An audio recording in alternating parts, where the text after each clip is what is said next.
A great question. Why is inflation bad for the economy?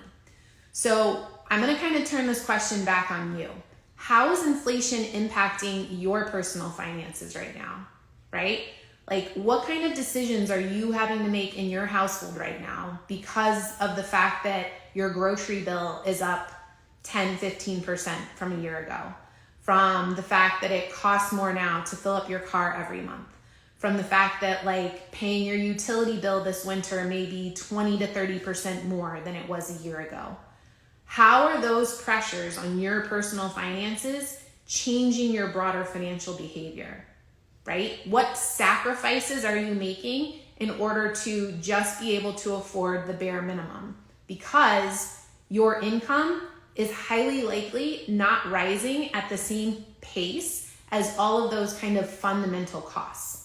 That is why inflation is bad for the economy, right?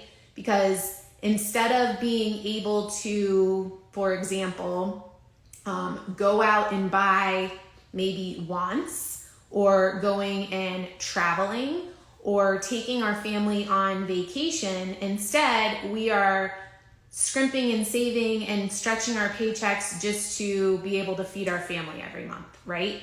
That's why inflation is bad for the economy. That's why you're seeing businesses have to pull back, because they're seeing their revenues impacted, right? So people like Netflix are seeing revenues decline and subscriptions decline because people are starting to pull back on non-essentials because they can't afford to cover just their basic essentials. That is why inflation is bad for the economy. And just to put it kind of in other terms, like think about the fact if you're somebody who has been saving to buy a house, for example, and home prices have increased, 20, 30, 40% over just a very short period of time, how does that impact your ability to afford a house, right? That is why inflation is bad for the economy.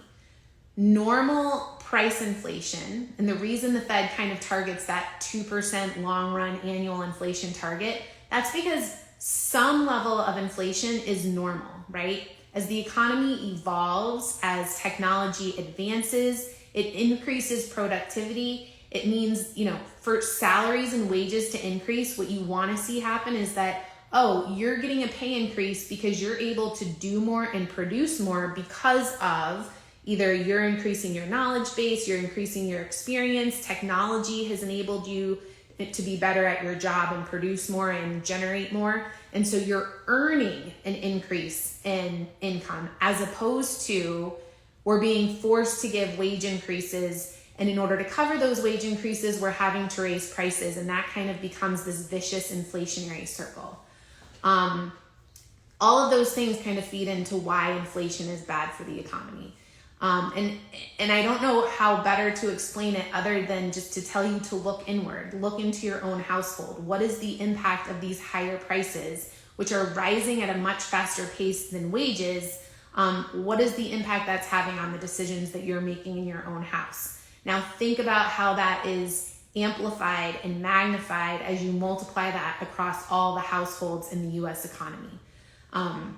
One of the things that's going to come out later today is the Fed is going to release consumer credit data for the month of September, and you'll see exactly the impact that inflation is having on household balance sheets. Basically, consumer credit levels are through the roof, like higher than they've ever been before. And that's really dangerous in the current environment where you also have interest rates at 40-year highs, because that means that people are paying for their spending on credit cards, and those interest rates on those credit cards are going to be higher than they've been in a very long time, and the interest payments that they're going to have to make are going to erode their ability to spend, which is going to add further downward pressure on the economy as a whole as well. So I'll be sharing some of that data later today once it comes out, so keep an eye out for that. But I hope that that answers the question and kind of gives you a flavor for why inflation is bad for the economy. Okay,